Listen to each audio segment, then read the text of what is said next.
Test क्या था, maths था कि एप्टीट्यूड था? डिफरेंस समझते हो? डिफरेंस समझते हो दोनों चीजों में? मैथ्स और एप्टीट्यूड में क्या डिफरेंस है? नहीं, दोनों ही प्रॉब्लम सॉल्विंग बेशक है, लेकिन दोनों एक बराबर आते हैं। देखो सुन लो, या ये बोलो दोनों एक बराबर नहीं आते। हम कहते हैं एप्टीट्यूड, मुझे नहीं देखा पेपर में क्वेश्चन कैसे हैं कि मैथ है कि नहीं है, लेकिन यूजुअली एप्टीट्यूड इस बात को मेजर करने के लिए दिया जाता है कि क्वेश्चन बेशक आसान होंगे, लेकिन उसकी लैंग्वेज उसमें परेशानी डालती है। जैसे कोई क्वेश्चन ऐसा दिया हो, दो लोग मिलकर एक काम 5 दिन में करते हैं, तो 3 लोग कितने दिन में करेंगे? ये चीजें एप्टीट्यूड के अंदर इंक्लूड की जाती हैं, ठीक है। वैसे ही मैन वर्क प्रॉब्लम कहते हैं इसको हम लोग। तो इस तरीके की चीजें जो होती है ना, एक्चुअल में ये इस बात को चेक करने के लिए ली जाती है कि एकदम से लिया गया ये टेस्ट, पहली बात तो एप्टीट्यूड टेस्ट जब कभी लिया जाए तो वो इसलिए नहीं लिया जा रहा है कि तुमको मैथ आती है कि नहीं आती है, ये है कि आपका साइकोलॉजिकल लेवल टेस्ट के लिए कितना ज्यादा प्रिपेयर्ड है, इसके लिए लिया जाता है। और नंबर दूसरा, एप्टीट्यूड और मैथ में एक सिमिलरिटी है कि दोनों प्रॉब्लम सॉल्विंग चीजों से रिलेटेड है। अब किसी ने मेरे से एक बात कही थी कि सर ये बताइए कि मैथ क्यों पढ़ते हैं? मैंने कहा मैथ इसलिए पढ़ते हैं ताकि हम लोग नोट गिन सकें। तो बोला सर तो फिर ए प्लस बी होल स्क्वायर क्यों पढ़ाया था हमें? मैंने कहा ये तो मुझे भी नहीं पता लगा था, फिर मेरे को समझ में आ रहा है कि ए प्लस बी होल स्क्वायर क्यों पढ़ाया था। अब क्यों? मैंने कहा हमने तुम्हें क्लास में एक चीज पढ़ाई थी जेनेटिक्स में, या फिर हार्डी विनबर्ग्स पढ़ते हैं, उसमें भी ए प्लस बी का होल स्क्वायर है। हाँ सर। मैंने कहा इसलिए पढ़ाया था कि तुम आगे जाके बायो लोगे ये सोच के कि मुझे मैथ्स अच्छी नहीं लगती और मैं फिर आ जाऊंगी। मैथ्स ऐसी है कि वो भूलती नहीं है, वो आनी आनी है। तो बहुत सारी चीजें मैथ्स में ऐसी हैं जिसे प्रॉब्लम सॉल्विंग के बेसिस पे पढ़ा जाता है, मतलब उसके अंदर ये सिखाने की कोशिश की जाती है कि समस्या कैसी विकट क्यों ना हो, समझ में आए चाहे ना आए, समझे, उसको करना आना चाहिए, मतलब मैथ आनी चाहिए, इतनी तो आनी चाहिए जिससे अपना काम बन जाए। तो ये ऑब्वियस है। अब जैसे बायो में कुछ चीजें बच्चों को बड़ी प्रॉब्लम देती हैं, 11th वाले बच्चे खासतौर पे। चलो तुमसे भी ये बात पूछ लेते हैं, सेल डिवाइड हुआ, डिवाइड करके 2 सेल बने, डॉटर क्यों बोला, ब्रदर क्यों नहीं बोला, सन क्यों नहीं बोला? जब डिवाइड करके 2 सेल्स बने तो उन दोनों सेल को हम लोग डॉटर क्यों बोल रहे हैं, सन क्यों नहीं बोल रहे हैं?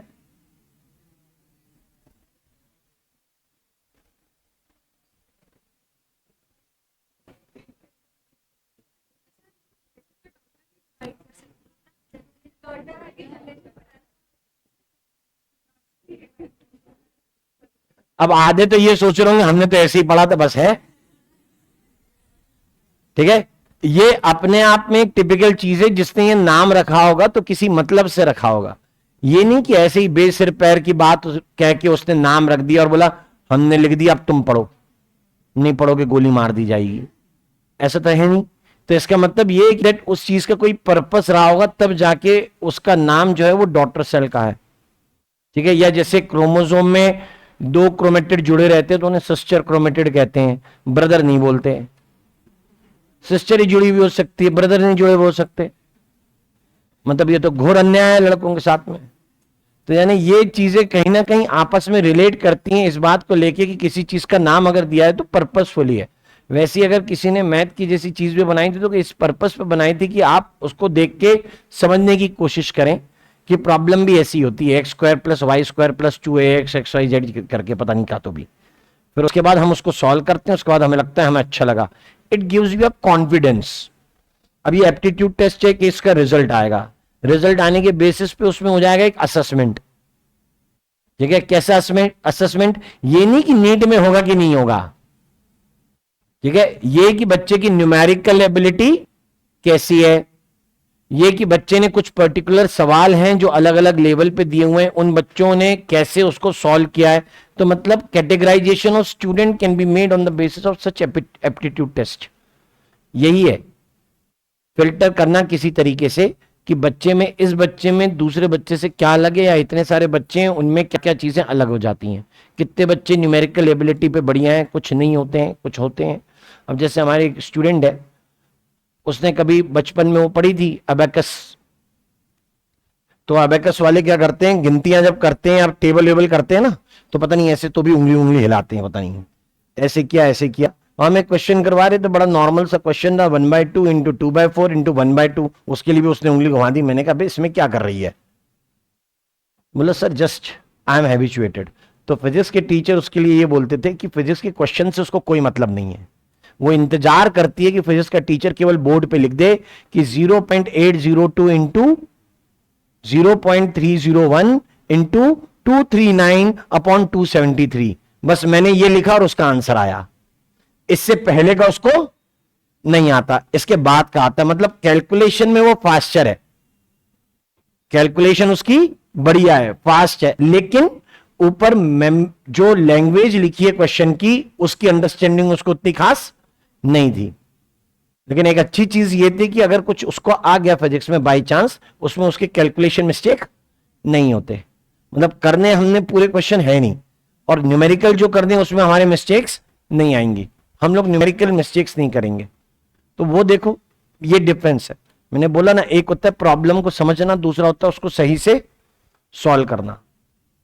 तो बच्चे ऐसे फिल्टर आउट होते हैं अलग अलग, सब में अलग अलग कैपेसिटी होती है। बायो का बच्चा और आके कोई ये कहे सर मुझे ना एग्जाम्पल याद नहीं रहते, शर्म की बात है। एनिमल किंगडम पढ़ने के बाद बोले कि मुझे एनिमल किंगडम के एग्जाम्पल याद नहीं है, हैरत है कि नहीं है? क्योंकि पूरी दुनिया ये कहती पड़ती है तुम तो बायो वाले हो, तुम तो ये याद कर लोगे। अब उनको कौन बताए, सबसे मुश्किल काम है याद रखना। सबको लगता है कि ये चीजें आसान है याद रखने की। हमें एक पेरेंट ने बोल दिया था, खुद बड़े अच्छी बड़ी कंपनी के अंदर वाइस प्रेसिडेंट, उनका बच्चा पढ़ता था। तो जब वो 11th में था, तो उस समय ओरिएंटेशन के टाइम में उनका ये कहना था, we don't have much problem in biology, I'll mug up, वो याद कर लेगा। हम ईगो पे ले लिया, हमारे सब्जेक्ट को हलवा ले रहे हैं, बताओ। अब इंट्रो मेरा पहले से ही था, मैंने कहा चलो कोई बात नहीं। अब इन्होंने सबके सामने बोला कि बायोलॉजी इतने सारे पेरेंट के बीच में, 150-200 पेरेंट के बीच में बोल रहा है कि भाई बायोलॉजी तो याद कर ली जाएगी। तो मैंने कहा अब मेरी बारी, इनको जवाब देना बहुत जरूरी है। मैंने कहा you belong to a family that is having so many IITians and NITians। या मैंने कहा definitely you might have given AIEEE I think, और माइट बी IIT। या actually I did my IIT। मैंने कहा हाँ ठीक है, आप बड़े अच्छी कंपनी में वाइस प्रेसिडेंट हो, but why you didn't got a better college? Sir actually I was lagging something in chemistry. मैंने कहा what? I wasn't able to memorize the inorganic chemistry and some of the reactions। मैंने कहा तुमसे chemistry नहीं हुई, बच्चे से botany zoology chemistry सब हो जाएगी? मतलब देखिए, खुद केमिस्ट्री नहीं कर पाए हैं और सोचते हैं कि बच्चा बॉटनी जूलॉजी और केमिस्ट्री तीनों कर लेगा। मतलब मजाक लगा रखा है उन्होंने। फिजिक्स की चिंता सता रही है, ये नहीं दिख रहा है कि 540 नंबर पर पहले खतरा है, 180 पे बाद में। आपको ऑर्डर समझ में आना चाहिए कि कौन सी चीज, chemistry is middle of the both. उसमें याद करने के लिए भी है, समझने के लिए भी है। अब बायोलॉजी को ही कहता है याद करने के लिए, कर लो, करके देख लो अगर होती हो तो। मत करो, कौन बोल रहा है मत करो याद, किसने कहा है? जबरदस्ती कोशिश करने का कोई मतलब नहीं है बेटा, टाइम क्या हो जाएगा उसमें खराब। उससे अच्छा क्या करिए, समझ लीजिए, ठीक है? कभी कभी लगेगा कि बायोलॉजी भी समझते हैं क्या, सर भी कैसी कैसी बातें कर रहे हैं। ट्राई करो, क्यों कहां लिखा है, अगर ये पता है कि किस कारण से किसी चीज को लिखा गया है, तो आपको वो चीज हमेशा याद रहती है। एनसीईआरटी एक कहानी की किताब की तरह लिखी हुई किताब है, जो पुरानी और नई चीजों को अक्सर रिलेट करती रहती है। जैसे सीरियल में होता है ना, कैरेक्टर आता है, 2 एपिसोड रहता है, फिर गायब हो जाता है, फिर 4 एपिसोड बाद फिर से आ जाता है। तो एनसीईआरटी भी ऐसी है। मुझे लगता है इसको देखने के बाद ही टीवी सीरियल बनने चालू हुए, डेली सोप। उन्होंने भी एनसीईआरटी देखी थी, ये फैक्ट है। और it is a research material. Research material मतलब उनको ये पता है कि अगर बायोलॉजी का सीक्वेंस सही रहेगा तो बच्चे को वो चीज याद रहती है। जैसे तुम्हें स्कूल में पहले 2 का टेबल पढ़ाया होगा तो 2 के टेबल से पहले 2+2 करना सिखाया होगा, फिर 2+2+2 करना सीखा होगा, उसके बाद जाके टेबल सीखे होंगे। ऐसा तो नहीं है कि एडिशन बाद में और मल्टीप्लिकेशन पहले सीखा। सीक्वेंस था ना। जब मैथ में सीक्वेंस है वैसे ही फिजिक्स में भी एक सीक्वेंस है कि आप जब पढ़ते हो तो पहले एक सीक्वेंस को फॉलो करते हो, वैसे ही बायोलॉजी में भी एक सीक्वेंस है। अनफॉर्चुनेटली हम फॉलो नहीं कर रहे हैं, ठीक है, मैं उसके लिए मेरे हाथ बंधे हुए हैं, मैं कुछ नहीं कर सकता, लेकिन actually NCERT is following a sequence कि जो उसने फर्स्ट चैप्टर में कहा है वो उन चीजों को बार बार रिपीट करता है बाकी सारे चैप्टर्स के अंदर। कहीं आप रिलेट कर पाते हैं, कहीं पे आप रिलेट नहीं कर पाते। आप टाइम प्रॉपर डिवाइड करिए। इट हार्डली टेक्स 40 मिनट्स और 45 मिनट्स अ डे, जिसमें बॉटनी के क्वेश्चंस कर लोगे, डेली की रीडिंग पूरी हो जाएगी। फिर आप अगर 1 घंटा देते हो बॉटनी को तो उसमें पुराना टॉपिक और नया टॉपिक दोनों हो सकता है। पुराना टॉपिक मतलब 7 दिन पुराना, 21 दिन पुराना। अभी हमें दोनों में से कुछ भी नहीं हुआ, ठीक है, ना तो 7 क्लासेस हुई ना ही 21 दिन भी हुए हैं। तो इसका मतलब है कि रिवीजन करने का एक पैटर्न होता है जो हमें फॉलो करना चाहिए। रिवीजन करते समय यह याद रखना है कि मैं पुरानी चीजों को कनेक्ट कर पाऊं, मेरा रिकॉल अच्छा हो। रिकॉल अच्छा करने के लिए प्रैक्टिस चाहिए, प्रैक्टिस के लिए क्वेश्चन, और क्वेश्चन करने के लिए आपको पढ़नी पड़ती है theory. If you are reading something for 10 minutes it means you are suppose to do questions for 30 minutes. 10 minute की कोई थ्योरी पढ़ के उसके ऊपर करीबन 30 मिनट के बराबर क्वेश्चंस करने चाहिए। अब वो तो बॉटनी में मिलना बहुत मुश्किल है, क्योंकि मान लो तुमने प्रोकैरियोटिक सेल पढ़ा, अब तुमने अलग अलग तरीके की किताबें लगा ली, आपने डीपीपी लगाई, पूरे प्रोकैरियोटिक सेल के 15 क्वेश्चन, मॉड्यूल लगाए 20 क्वेश्चन, 35 हुए। आपने कोई और किताब भी ढूंढ ली, मान लीजिए फिंगर टिप्स या कुछ भी कर रहे हैं, उसके अंदर भी 20 एक क्वेश्चन और होंगे। इन टोटल आप हद से हद 50-55 क्वेश्चन लगा पाएंगे। और उस 50-55 क्वेश्चन को अगर आप कॉन्फिडेंट इनफ है, आपने थ्योरी पढ़ी है प्रोकैरियोटिक सेल की पूरी, तो it will hardly take 20-25 minute, इतने समय लगता है। यानी हम ये कह रहे हैं कि 10 मिनट की थ्योरी पढ़ने के बाद आपको उसके 3 टाइम्स टाइम किसके लिए डिवोट करना चाहिए? क्वेश्चंस के लिए। The same is for the other subjects as well. Questions करने बहुत जरूरी हैं। ये नहीं कि जब टाइम आएगा हम तब करेंगे, बायोलॉजी हम बाद में करेंगे। ये जिंदगी में मत सोच लेना कि बायोलॉजी बाद में हो जाएगी। मैं ये नहीं कर रहा कि एग्जॉस्टिव, मैंने सिर्फ कितने बोले, करीबन 1 घंटा, अप्रोक्सीमेटली, पूरे 1 घंटा भी नहीं, इनफ है। अगर आप अपना टाइम टेबल करीबन 7 घंटे का बना पाए, just 7 hours other than the classes, you are hopefully going to get a good score. 7 घंटे के टाइम टेबल की बात कर रहा हूं मैं बस। अब वो 7 घंटे को आपको 10 घंटे ले जाना पड़ेगा टाइम के साथ। वो तब होगा जब आपका सिलेबस लगभग कवरिंग पे होगा, कवर हो चुका होगा, और आप आधे सिलेबस से ज्यादा पढ़ चुके होंगे। वो एवरेज टाइमिंग होगी 10 आवर्स। रेगुलर टाइमिंग तो आपकी 7 ही रहेगी। जैसे छुट्टी का दिन, उस दिन नंबर ऑफ आवर्स ज्यादा। तो आपका मंथली एवरेज कुछ ऐसा निकल जाना चाहिए कि आपने 7 घंटे से ज्यादा स्टडी दिन की। एवरेज का मतलब नंबर ऑफ आवर्स से है, सब्जेक्ट से नहीं कि मैंने एवरेज मंथ में 20 दिन फिजिक्स पढ़ी तो बाकी दिन नहीं पढ़ी, एवरेज मैंने 15 दिन केमिस्ट्री पढ़ी, ऐसा नहीं। आपको सारे सब्जेक्ट डेली पढ़ने हैं। हाँ, you have the options to do botany और जूलॉजी आइदर, अगर आप 1 घंटे से ज्यादा समय लेते हो। कुछ बच्चे जिनको लैंग्वेज इंटरप्रेट करने में टाइम लगता है, उनको 1 घंटे से ज्यादा समय बायोलॉजी के लिए देना चाहिए। तो तब वो टाइम को मैनेज करने के लिए एक दिन बॉटनी, दूसरे दिन जूलॉजी कर सकते हैं। बट उनको प्रैक्टिस करनी होगी, ज्यादा क्वेश्चन करने होंगे, इसलिए उनका टाइम ज्यादा बढ़ाया है, ताकि आप रिटेंशन बढ़ाएं और लैंग्वेज को रिफाइन करें। पढ़ाई के तरीके सीख लीजिए। अगर आपने प्रोडक्टिव 7 घंटे दे दिए तो मींस आप बड़े आसानी से, बिना किसी बैकलॉग, बिना किसी लेफ्ट आउट वर्क के आसानी से काम कर सकते हो। आपका कोई शेड्यूल चेंज नहीं होगा, आप टेस्ट की भी प्रिपरेशन साथ में कर लोगे। अब डिवीजन आपको करना है कि आप कैसे ये 7 घंटे निकालते हैं। हम अभी प्लाज्मा मेम्ब्रेन निकालेंगे।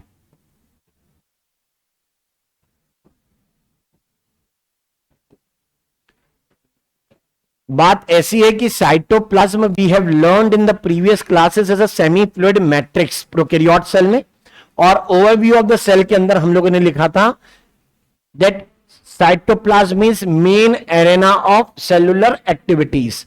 अब जिसे कह देते हैं सेमी फ्लूइड मैट्रिक्स, तो प्रोटोप्लाज्म या कहो खुद साइटोप्लाज्म अगर फ्लूइड है तो उसके आजू बाजू में अगर कोई मेम्ब्रेन प्रेजेंट है तो चलो उसे देखेंगे, राइट। अब ऐसा है कि हम उसे देखना चाहते हैं, लगा दिया माइक्रोस्कोप के नीचे। कौन सा माइक्रोस्कोप इजी अवेलेबल था? कंपाउंड माइक्रोस्कोप, या जिसे आप कहते हैं लाइट माइक्रोस्कोप। माइक्रोस्कोप की दो क्वालिटी होती हैं, एक होता है मैग्नीफाई करना और दूसरा होता है रिजॉल्व करना, रेजोल्यूशन एंड मैग्निफिकेशन। दो किसी क्लोज बॉडी को अलग अलग दिखा पाना मतलब रेजोल्यूशन है। उसको बड़ा भी करते जाओ साइज में तब भी वो ऑब्जेक्ट इंटेक्ट दिखाई दें, वो रेजोल्यूशन कहलाता है। और दूसरा होता है मैग्निफिकेशन, यानी छोटी चीज को बड़ा करके दिखाना। तो जो लाइट माइक्रोस्कोप है उसका मैग्निफिकेशन ज्यादा भी हो, रेजोल्यूशन बहुत अच्छा नहीं था। हुआ यह कि जैसे हमने कहा कि साइटोप्लाज्म की कोई बाउंड्री होती है, इसका रिकॉग्निशन कैसे हुआ, पहली बात। नंबर दूसरा, वो किन चीजों से मिलकर बनाए, ये दूसरी बात है, ठीक है। मतलब we have to find out two things, हमें दो चीजें जस्टिफाई करनी है यहां पे। एक कि साइटोप्लाज्म की बाउंड्री होती है, और दूसरा कि वो बाउंड्री है तो किस चीज की बनी हुई है, इसको भी आइडेंटिफाई करना है। ऊपर से लाइट माइक्रोस्कोप ऐसा कुछ अलग देख नहीं पा रहा है कि साइटोप्लाज्म के आजू बाजू में कोई बाउंड्री बनी हुई। ये वैसी बात है जैसे समुद्र में बाउंड्री काय की बनी हुई है, पानी की, कि इससे उधर जो पानी है वो दूसरी कंट्री का है, इससे इधर जो पानी है वो इंडिया का है। लो, कैसे पहचानोगे भाई? ये पहचान पाना कैसा काम हो गया? मुश्किल। तो यानी सेल को देख पाना, उसके अंदर मेम्ब्रेन को साइटोप्लाज्म से अलग करना वाजंट पॉसिबल, क्योंकि हमारे पास उतना बढ़िया रेजोल्यूशन नहीं था। Then it was in 1950s तक जाते जाते इलेक्ट्रॉन माइक्रोस्कोप को यूज करते हैं, और 1950s तक पहुंचते पहुंचते प्यूरिफिकेशन ऑफ कंपाउंड भी बढ़िया हो जाता है, प्यूरिफिकेशन ऑफ बायोमॉलिक्यूल्स। मतलब एक तो यह है कि तुम्हें पता हो कि किसी पर्टिकुलर मटेरियल में ऑयल है, समोसा लिया पेपर पे रगड़ दिया, पता लग जाएगा तेल है, तो एक इमल्शन स्पॉट आ जाता है ना, मतलब उसमें क्या है? ऑयल। ये मालूम पड़ जाएगा कि इन्होंने सल में तेल चुपड़ा हुआ, ये लगाइए कॉपी, अरे कॉपी में तेल आ गया, आप पता कर सकते हैं इजीली, ठीक है। ये तो एक तरीका है। दूसरा ये है कि मैं केमिकल मेथड से उस फैट को क्या कर लूं? अलग, उसमें बाकी कार्बोहाइड्रेट्स को अलग कर लूं। ये प्यूरिफिकेशन मेथड 1950s क्या 1940s से 50s के बीच में आ चुके थे। आपने एक एक्सपेरिमेंट पढ़ा, Avery MacLeod McCarty, trying to identify the chemical nature या केमिकल नेचर ऑफ या biochemical nature of transforming principle. उनके लिए लिखा हुआ है that they purified the chemical compounds, right. कौन से केमिकल कंपाउंड? वो प्रोटीन को और न्यूक्लिक एसिड, डीएनए आरएनए को अलग अलग करना सीख चुके थे। It took 10 years for them, उन्हें 10 साल लगे हैं करने के लिए, लेकिन 1950s तक ये चीजें पॉसिबल हो गई थी। यानी हमारे पास अब दो चीजें हैं, एक है माइक्रोस्कोपी और दूसरा है केमिकल मेथड्स। यानी केमिकल मेथड से मैं बता सकता हूं कि कोई सी भी सब्सटेंस किन चीजों से मिलकर बनी है, उसमें क्या प्रेजेंट है। जबकि माइक्रोस्कोपी से, पर्टिकुलरली इलेक्ट्रॉन माइक्रोस्कोप से, मैं बता सकता हूं कि स्ट्रक्चर कितना थिक है या कितना वाइडर है, उसमें मॉलिक्यूल्स का अरेंजमेंट कैसा है। Type of molecules can not be told, molecule का टाइप नहीं पता लगेगा। इलेक्ट्रॉन माइक्रोस्कोप बस ये बता सकता है कि मॉलिक्यूल एक इधर लगा हुआ है, एक इधर लगा हुआ है, दोनों के बीच में 5 एंगस्ट्रॉम 10 एंगस्ट्रॉम ब्ला ब्ला ब्ला जो भी हो, ऐसा डिस्टेंस है। कोई चीज सर्कुलर दिख रही है तो उसका डायमीटर, कोई चीज सिलेंड्रिकल दिख रही है तो उसकी लेंथ और उसका डायमीटर, कोई चीज क्यूबॉइडल है, क्या है, ये चीजें देख पाना पॉसिबल है किससे? Electron micro. वही जैसे एक्सरे है, जैसे एक्सरे क्रिस्टलोग्राफी या कहें डिफ्रैक्शन से करते हैं, वही सेम किससे करते हैं? इलेक्ट्रॉन माइक्रोस्कोप से। यानी मेरे पास इलेक्ट्रॉन माइक्रोस्कोप एक मेथड है और दूसरा मेथड है केमिकल स्टडीज। दूसरा मेथड होगा केमिकल स्टडीज। तो केमिकल स्टडीज से जो पता लगा है और जो माइक्रोस्कोपी से पता लगा है, I have to reveal both of the things. Plasma membrane के बारे में जो भी चीजें मालूम चलती हैं वो इन दो मेथड से चलती हैं। देख, लाइट माइक्रोस्कोप रिजॉल्व करके किसी एक लेयर को सेपरेट नहीं बता पा रहा था। इलेक्ट्रॉन माइक्रोस्कोप ने बता दिया कि ये फ्लूइड मैट्रिक्स के आजू बाजू में एक और एक लेयर है, वो भी फ्लूइड टाइप की होगी शायद।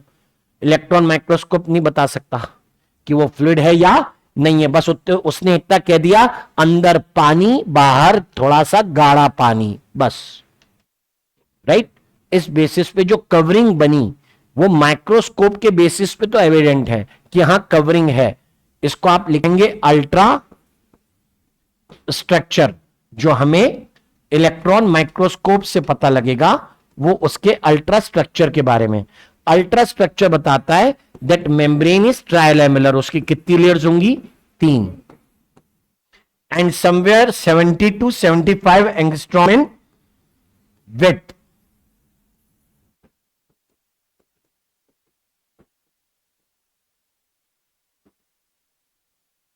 ये ट्राइलैमेलर का क्या मतलब होता है? किसी चीज में 3 लेयर का क्या मतलब है? मतलब 3 बैंड्स बने हैं, इलेक्ट्रॉन के पास होने के 3 बैंड्स हैं। अब मान लीजिए कि मैं कहता हूं कि कहीं कोई मेम्ब्रेन रही हो, उसके थ्रू इलेक्ट्रॉन बीम पास करी। अब वो इलेक्ट्रॉन जहां से पास ना हो पाएंगे उस सरफेस पर ज्यादा इकट्ठे होंगे, पास नहीं हो पाएंगे तो इसका मतलब है वहां पे मॉलिक्यूल कैसे पास पास लगे होंगे। जहां से इलेक्ट्रॉन ज्यादा पास हो गए, निकल गए, वो लेयर लगभग कैसी बनेगी? ट्रांसपेरेंट। जहां थोड़े बहुत रुके ट्रांसलूसेंट बोल दोगे। राइट? तो यानी इलेक्ट्रॉन के इकट्ठा होने के बेसिस पर 3 बैंड्स बने हुए हैं। एक जिसे बोलते हैं आउटर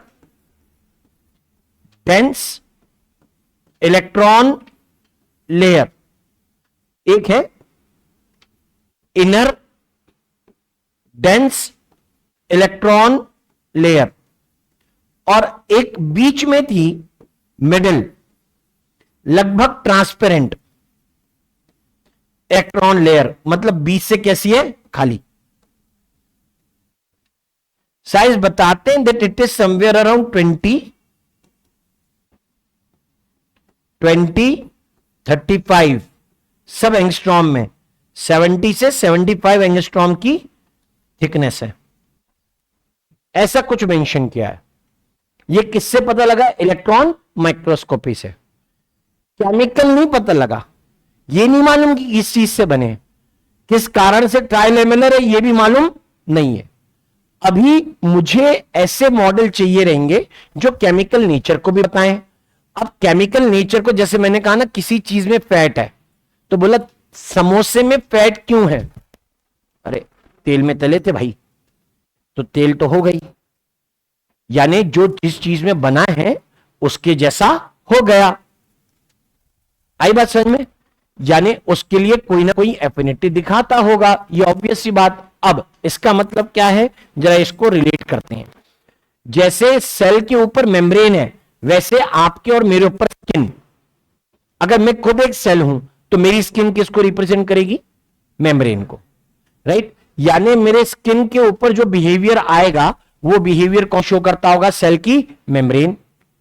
अगर ऐसा कुछ है तो मैंने ऑब्जर्व किया कि आयोडेक्स मूव, ऐसे कुछ क्रीम में लगाता हूं और थोड़ा सा रब करता हूं तो वो थोड़ी देर में स्किन से क्या हो जाते हैं? गायब। फिर मैंने उनके कंटेंट पढ़े, सब देखे, सारे के सारे ऑयल बेस्ड है। सब काय के साथ बने? किसी ना किसी तेल के साथ, मे बी यूकेलिप्टस का तेल हो या कोई दूसरा। राइट? यानी जो चीजें ऑयल बेस्ड थी वो स्किन से क्रॉस हो गई। शायद मेरी स्किन में ज्यादा क्या है? ऑयल, मतलब लिपिड, शायद।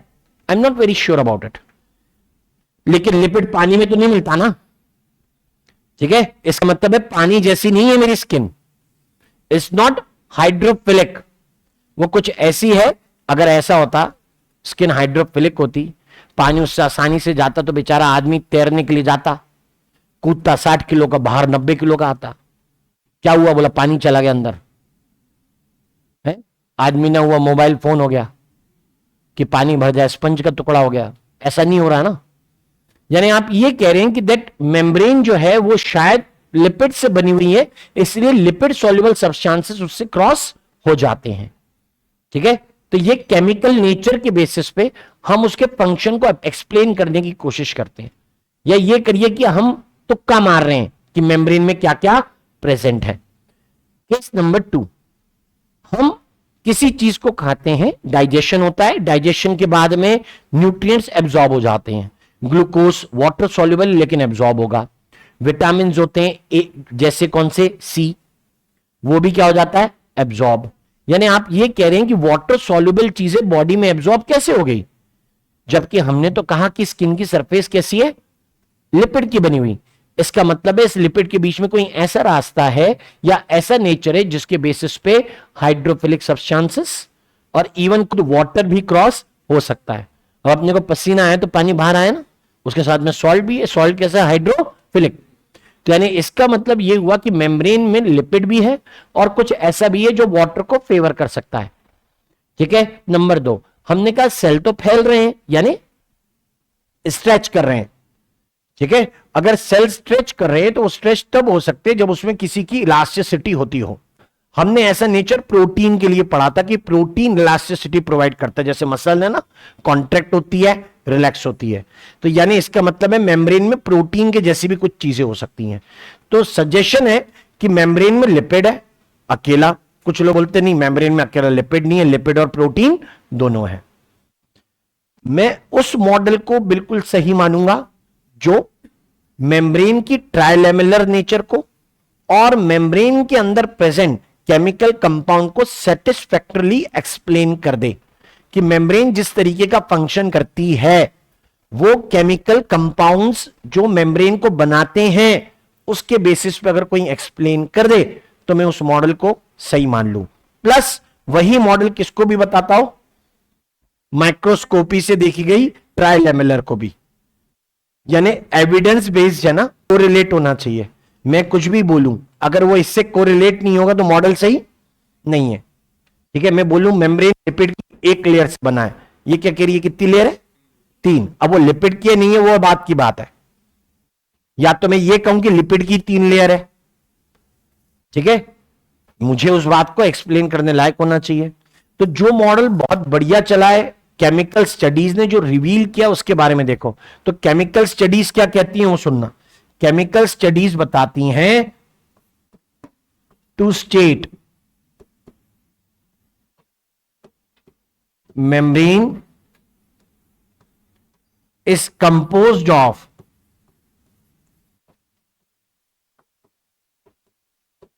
Lipid, protein along with carbohydrate. ये हमें बाद में पता लगा है जब हम प्यूरिफाई कर सकते थे कंपाउंड्स को। साथ में कार्बोहाइड्रेट भी है। कितने टाइप के केमिकल की बात हो रही है प्रेजेंट डे में, प्रेजेंट डे में। पुराने मॉडल हम लोगों को नहीं पढ़ने भाई, कुछ मतलब नहीं है। ठीक है, अननेसेसरी उस पर टाइम इन्वेस्ट करने का। इधर बता रहे अलॉन्ग विद कार्बोहाइड्रेट, लिपिड और प्रोटीन है, जिनमें कहते हैं कि मेम्ब्रेन से मेम्ब्रेन टाइप में लिपिड और प्रोटीन के प्रपोर्शन वेरी करते हैं। कुछ में लिपिड ज्यादा होता है, ज्यादातर में, कुछ केसेस में प्रोटीन भी ज्यादा हो सकता है।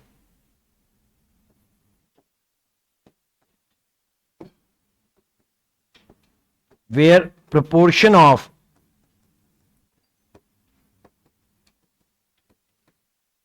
lipid and protein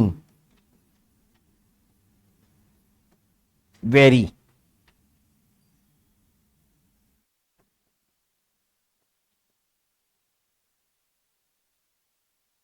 among membranes of kinds of cells। Cell के टाइप के ऊपर डिपेंड करेगा कि लिपिड और प्रोटीन का प्रोपोर्शन कैसा है। बहुत क्लियर रखना। आपको ऐसा क्वेश्चन कोई फ्रेम करके बोले जब वो ये कहे that which of the following is true with respect to the ultra structure of plasma membrane, तो वो बोलेगा बाहर की लेयर डेंस इलेक्ट्रॉन, अंदर की layer dense electron, middle layer translucent. चौथी लाइन लिख दी, चौथा ऑप्शन लिख दिया लिपोप्रोटीन केमिकल नेचर। चौथा क्या हो गया, गलत। Because it is not on the basis of microscopy.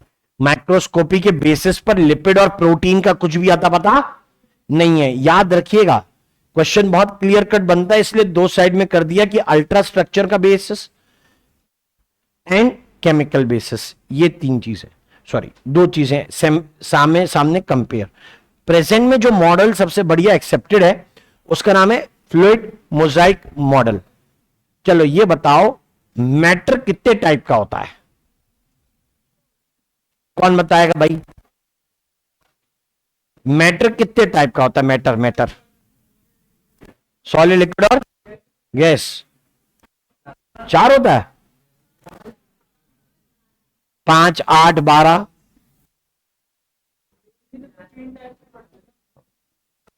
कितने टाइप के होते हैं भाई? सबने अलग अलग बात बता दी सर, 5 होते हैं, 4 होते हैं। मैं मतलब की चीज बताऊं कि अगर कोई पूछे कि मैटर कितने टाइप का है, तो मैंने कहीं बोला ही नहीं स्टेट्स ऑफ मैटर, पहले सुनो। तो यहां जो मैटर है उसको समझिए। यहां मैटर ये है कि दैट मेरी मेम्ब्रेन कैसा बिहेव कर रही है उसको एक्सप्लेन करने लायक चीजें होनी चाहिए। हम दो फॉर्म्स पढ़ते हैं, एक होता है सॉलिड और दूसरा होता है फ्लूइड। मतलब एक होता है रिजिड और दूसरा होता है फ्लूइड। कैसे डिफाइन करोगे? कि एक जो बहुत इजी डिफ्यूज करता है यानी स्प्रेड हो जाता है, और दूसरा जो स्प्रेड नहीं होता। जो स्प्रेड करते हैं स्टेट्स ऑफ मैटर में वो दो हैं, एक कौन? लिक्विड, दूसरा क्या? गैस। अब अगर तुम और मैं गैस से सराउंडेड है, मतलब बॉडी की कवरिंग गैस से बनी है, ऐसा तो नहीं है ना? ऐसा तो नहीं है। अच्छा, अपन लिक्विड भी नहीं है, ठीक है? तो उसी को मुझे एक्सप्लेन करना है, क्या मेम्ब्रेन फ्लूइड है या नहीं। ये बात कहां से आती है? तो एक कॉमन एग्जांपल देखिए।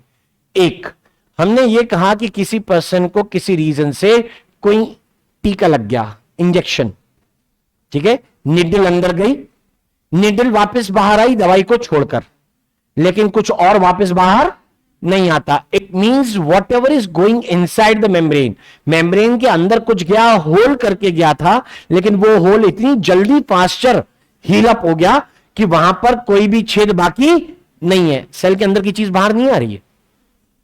डेट मीन्स मेम्ब्रेन तो वैसे रिपेयर हो रही है जैसे बहती नदी होती हो, कि आपने पंच मारा पानी में, आपने हाथ बाहर निकाला, लेकिन जहां आपने पंच मारा था वो गड्ढा अब आपको दिखाई नहीं दे रहा। शायद मेम्ब्रेन भी ऐसा ही बिहेव कर रही है। क्या मेम्ब्रेन भी फ्लूइड है? अगला, टेम्परेचर के चेंज पर मेम्ब्रेन में बिहेवियर का चेंज आ गया, ठीक है? सर्दियों में त्वचा खिंची खिंची सी लगती है ना? ऐसा टीवी में ऐड आता है, फिर वो बोलते हैं आप अपना साबुन बदल दीजिए। एनीवेज, तो हम ये कह रहे हैं कि सर्दियों में अगर त्वचा खिंची खिंची सी लगती है तो इसका मतलब माइट भी कि उसके बीच में जो पोर्स अगर होते हो वो कैसे हो गए? बंद या सिकुड़ गए हैं। जब टेम्परेचर बढ़ता है, जैसे गर्मी का सीजन, बहुत तेजी से पसीना स्किन से बाहर निकल रहा है, मतलब मेम्ब्रेन कैसी हो गई है? लूज।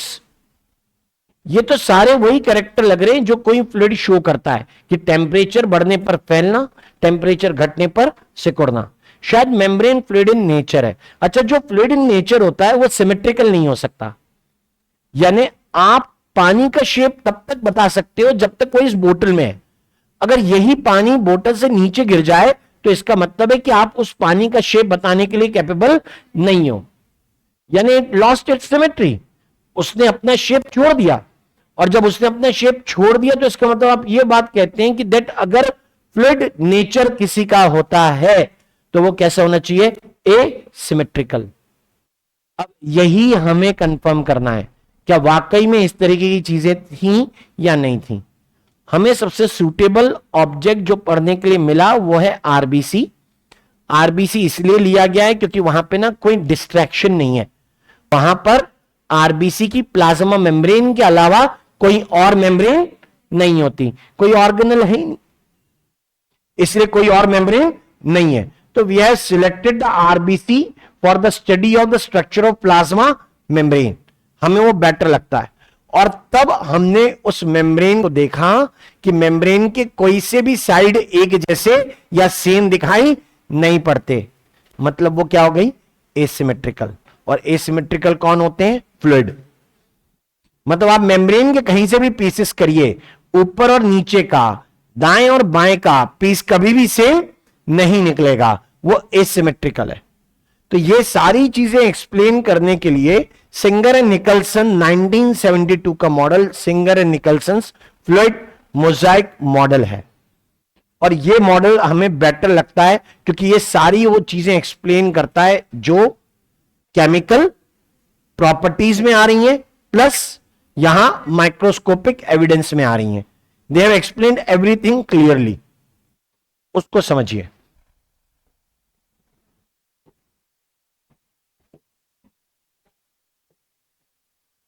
वो लिखा है ऊपर,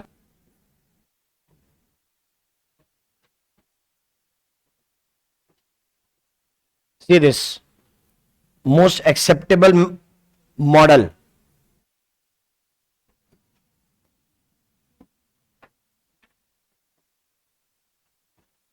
fluid Mosaic singer and Nicolson. Year याद रखिएगा 1972। वर्ड सुनिए, एक लिखा है क्वासी, नया वर्ड मतलब होता है एसिमेट्रिकल, क्वासी मींस एसिमेट्रिकल, और बाकी लिखा हुआ है फ्लूइड नेचर, किसका? लिपिड का।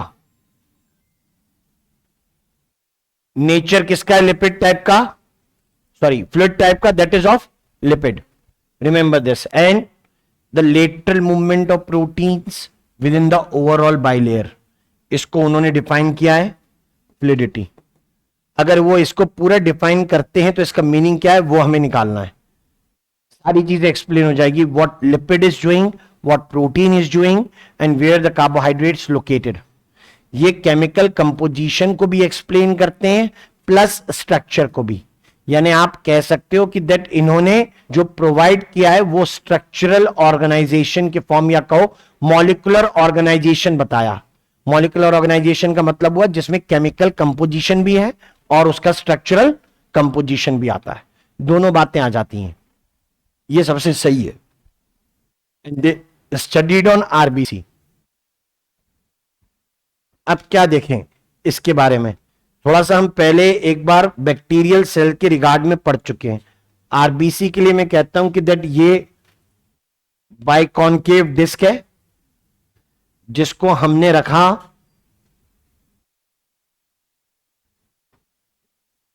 हाइपोटोनिक सॉल्यूशन में। हाइपोटोनिक सॉल्यूशन का मतलब होता है जिसकी कंसंट्रेशन कम है सेल से। आप इसे वीक सॉल्यूशन भी कह सकते हो। वीक सॉल्यूशन में जब मैं आरबीसी को रखता हूं तो मैं ऑब्जर्व करता हूं कि आरबीसी फूलेगा, यानी वाटर इज गोइंग इनसाइड, पानी अंदर जा रहा है, वाटर इज गोइंग इनसाइड।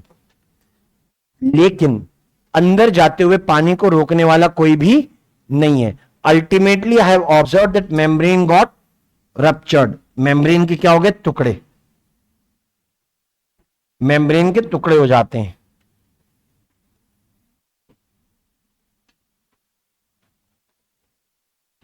मतलब मेम्ब्रेन का नेचर कैसा रहा? इलास्टिक, लेकिन एक लिमिट के बाद वो उसको रिटेन नहीं कर पाया, इसलिए टूट गया। अगर ये प्लांट सेल लिया होता तुमने पढ़ने के लिए तो तुम ये चीज कभी नहीं देख पाते, मेम्ब्रेन को फैलता हुआ यानी इलास्टिक होता नहीं देख सकते थे। तो आप देखो ना सूटेबल चीजें कैसे पता लगती हैं कि स्टडी के लिए क्या बेटर है, प्लांट सेल या एनिमल सेल। हमने कहा एनिमल सेल। अगर एनिमल सेल में नॉर्मल चीक सेल ले लेता तो वहां प्रॉब्लम थी। क्यों? अंदर और भी सेल ऑर्गेनल है, उनके ऊपर भी मेम्ब्रेन प्रेजेंट है, माइटोकॉन्ड्रिया, गोल्जी, एंडोप्लाज्मिक रेटिकुलम, ये सब भी प्रेजेंट होंगे। इसलिए choice of material is very nice. Choice of material अगर सही है तो आपके एक्सपेरिमेंटल वर्क को बहुत ज्यादा फायदा मिलता है। ये यही दिखाने के लिए है। आगे भी जब जब हम लोग कोई भी ऑब्जेक्ट यूज करेंगे एक्सपेरिमेंट में, हम उसका सिग्निफिकेंस जानने की कोशिश जरूर करेंगे कि कैसे सक्सेस के लिए ये रिस्पॉन्सिबल है।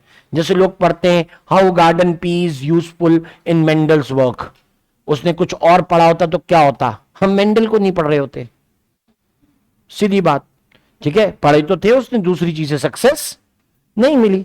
ठीक है, तो ये हम बात कर रहे हैं आरबीसी के लिए erythrocyte,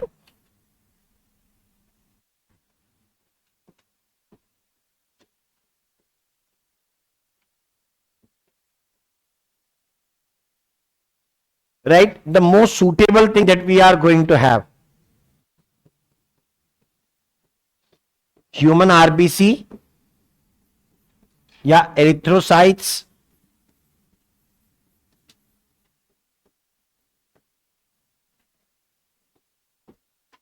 are suitable for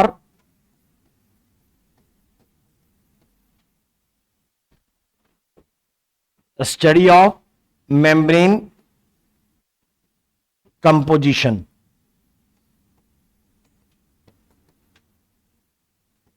and structure, और हमें भी यही दिया है।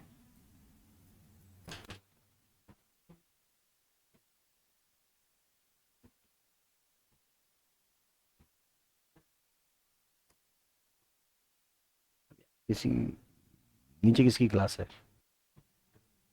नीचे मेरी क्लास है, यहां किसकी है?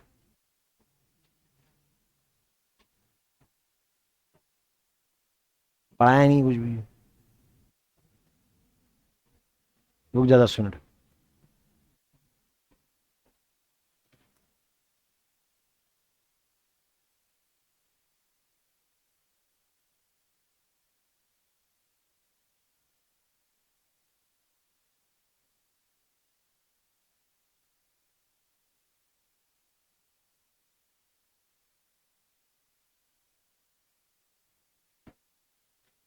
डन।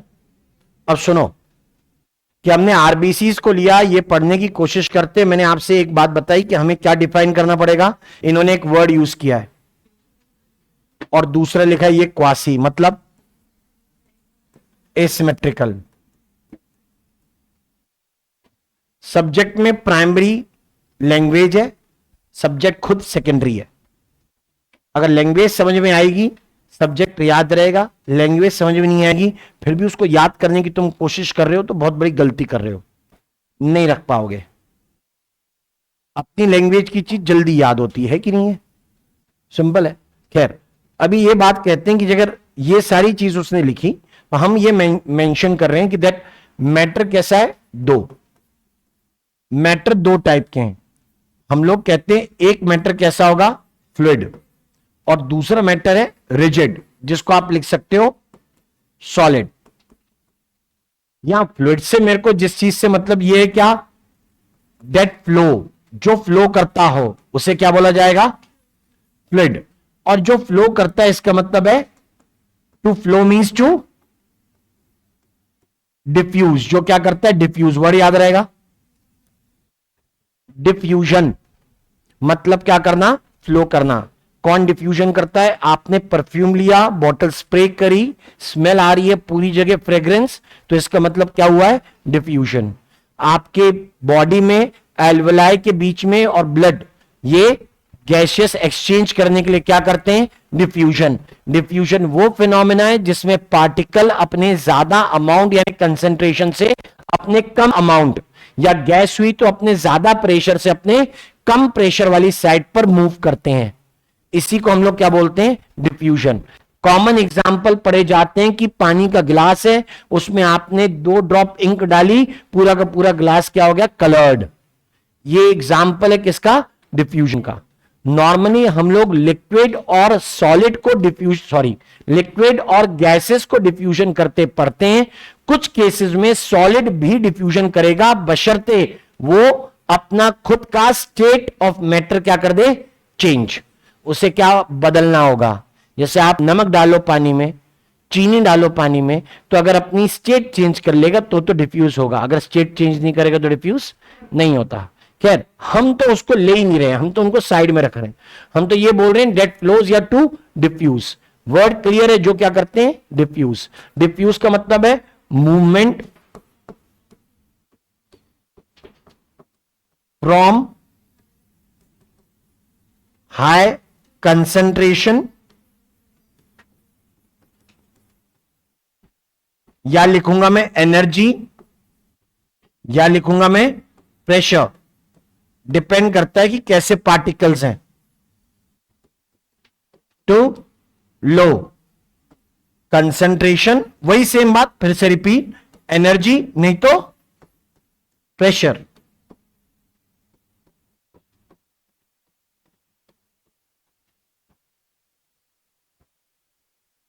ये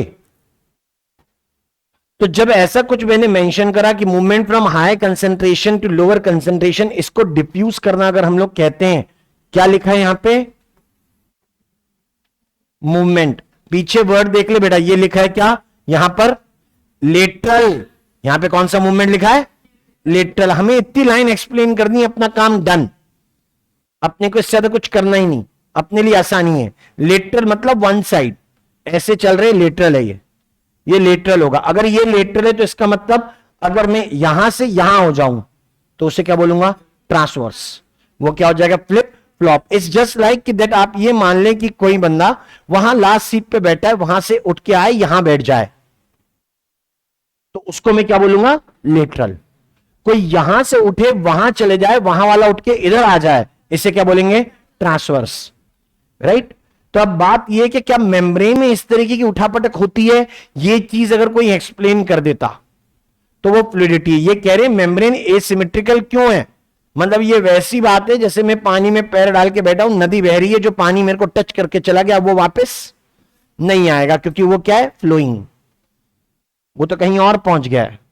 ठीक है। यही तो फायदा उठाया था लोगों ने। जब कचरा कहीं डंप करना होता है तो कहां डंप करते हैं? तालाब में नहीं, नदी में। अपने साथ ले जाएगी, उसके बाद बोलेंगे हमने डाली।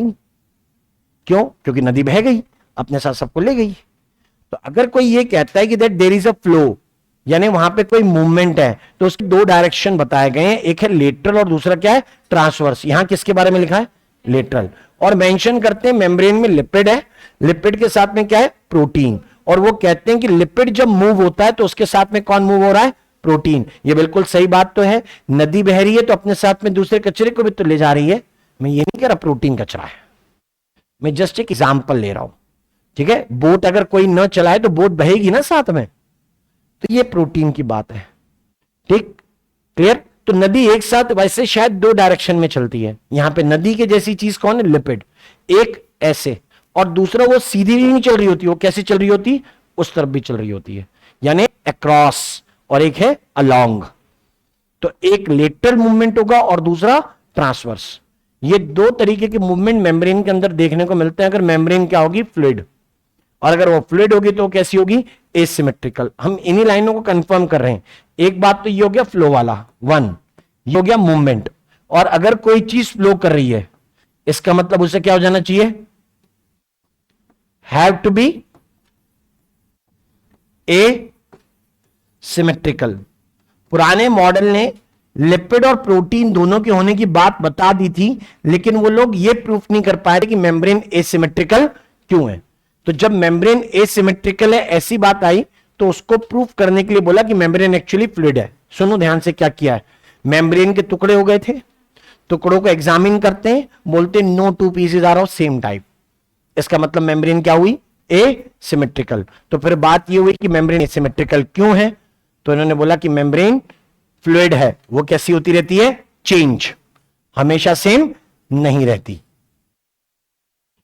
और अगर वो सेम नहीं रहती तो ये बड़े काम की चीज है। उसमें रिपेयर होगा, उसका एक्सपेंशन यानी एक्सटेंशन हो सकता है, फैल सकती है, बहुत सारे ऐसे काम कर सकती है जिसके कारण हम उसको यूजफुल मान सकते हैं।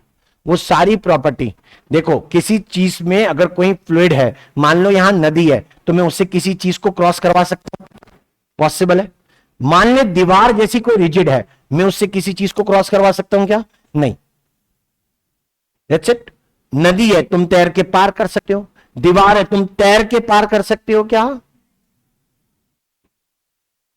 चांस ही नहीं है। ऊंची सी दीवार हो और तुम सोचो कि निकल जाऊं मैं उसके पार, या तो तुम्हें अदृश्य होना पड़ेगा दीवार को, तब शायद तुम उससे क्रॉस हो पाओ। तो यानी आप ये कहते हो कि दैट मेम्ब्रेन फ्लूइड ही होती होगी, या कुछ ऐसा होता होगा जो कम से कम रिजिड नहीं है, तब जाके ही उससे किसी चीज का ट्रांसपोर्ट पॉसिबल है। यानी फंक्शन के बेसिस पे उसके कंपोजिशन को बताना। Membrane is fluid, that's why the things are able to cross through it. अगर मेम्ब्रेन फ्लूइड नहीं होती तो उससे क्रॉस करना आसान नहीं है। That's it. ऐसी चीजें वो बताने की कोशिश कर रहे हैं। अगर इसको सही सही बता पाए तो एक्सपेरिमेंटली प्रूव कर पाए तो वो मॉडल सही, नहीं बता पाए गलत। गलत तो नहीं बोल देंगे, कमियां हैं सुधार करिए, बस फिर कोई नया आएगा तुम्हारे जैसा और तुम एक नया मॉडल दे दोगे, है ना, मुझे याद रखना, ठीक है। तो यानी हम लोग ऐसे दो अलग अलग नाम बोलते हैं, डिफ्यूज करने की एबिलिटी, मूवमेंट की एबिलिटी। अब अगर मेम्ब्रेन में ऐसी कुछ एबिलिटी है तो हमें यह पढ़ना चाहिए कि वो कौन सी है और मेम्ब्रेन का केमिकल कंपोजिशन क्या है। सिंगर नाम का आदमी साथी है, सिंगर है निकलसन, वो 1971 में ही मेम्ब्रेन के जो टुकड़े हुए उसको रगड़ रगड़ के धो देता है डिटर्जेंट से। और किसी चीज को डिटर्जेंट से जब धोते हैं तो डिटर्जेंट किसके ऊपर एक्शन करता है? तेल के जिद्दी दाग पर। पनीर बटर मसाला की ग्रेवी, ठीक है, हर एक ऐड में वही आती है और फिर बात बोलते हैं चौंक गए ना। तो उन्होंने डिटर्जेंट से मेम्ब्रेन को धो दिया, लेकिन मेम्ब्रेन के हो गए और ज्यादा टुकड़े। क्यों? क्योंकि मेम्ब्रेन में क्या था? लिपिड। जिसमें लिपिड होगा डिटर्जेंट उसको क्या करेगा? डिस्ट्रॉय। नहीं मानते? मैं बताता हूं, बढ़िया वाला डिटर्जेंट लेना, खुद उससे नहा लेना, एक बार मालूम पड़ जाएगा। अपने हाथ रगड़ लेना, मालूम पड़ जाएगा आपकी स्किन क्या होती है? कट जाती है। आपकी स्किन किससे कंपेयर करी जा रही है? सेल मेम्ब्रेन से, जिसमें क्या है? लिपिड। और डिटर्जेंट लिपिड के ऊपर एक्ट करता है। तो जब उन्होंने मेम्ब्रेन को लिपिड मेम्ब्रेन को डिटर्जेंट से धोया तो उन्होंने कहा अरे मैंने कुछ प्रोटीन को अलग होते हुए देखा, और इसके अलावा मैंने देखा कि कुछ प्रोटीन जो है अभी भी लिपिड के साथ ही लगे हुए हैं, जो अलग हो गए एक्सट्रिंसिक प्रोटीन, जो अलग नहीं हुए वो इंट्रिंसिक प्रोटीन। बंदे ने प्रूफ कर दिया कि मेम्ब्रेन में लिपिड भी है और प्रोटीन भी है। और जब बोलता है कि कहीं एक्सट्रिंसिक और इंट्रिंसिक प्रोटीन है तो ये इंट्रिंसिक प्रोटीन सारी जगह नहीं थे। देख, स्ट्रक्चरल एसिमेट्री, कि कहीं प्रोटीन है कहीं नहीं है, तो यानी पीसेस सेम नहीं आएंगे। एक्सट्रिंसिक प्रोटीन सरफेस पर होते हैं, यानी मेम्ब्रेन की दो साइड मान लो, सेल में साइटोप्लाज्म की तरफ हो गई, ये दुनिया की तरफ हो गई। यहां पर अगर प्रोटीन है तो यहां नहीं है, यहां है तो इधर नहीं है, यानी दोनों साइड भी अलग, ये टुकड़े भी अलग। मेम्ब्रेन स्ट्रक्चरली भी कैसी हो गई? एसिमेट्रिकल। और फंक्शनली तो है ही, क्योंकि वो क्या है? फ्लूइड। उसके काम को आगे दूसरे लोगों ने बढ़ाया है। खैर, वो ये कहते हैं कि इसका मतलब अगर प्रोटीन सारी जगह नहीं होता तो उसको लिखा गया मोजाइक। मोजाइक पैटर्न का मतलब होता है जिसमें अलग अलग कलर के पीसेस होते हैं, उसको मोजाइक पैटर्न बोलते हैं, ठीक है। और फ्लूइड किसको बोला उसने? लिपिड को। हमें पढ़ना है उसमें कौन से लिपिड और कौन से टाइप के प्रोटीन, एक बार नेक्स्ट क्लास में उसकी रीडिंग करिएगा। आज की क्लास एप्टीट्यूड के नाम छोड़ो।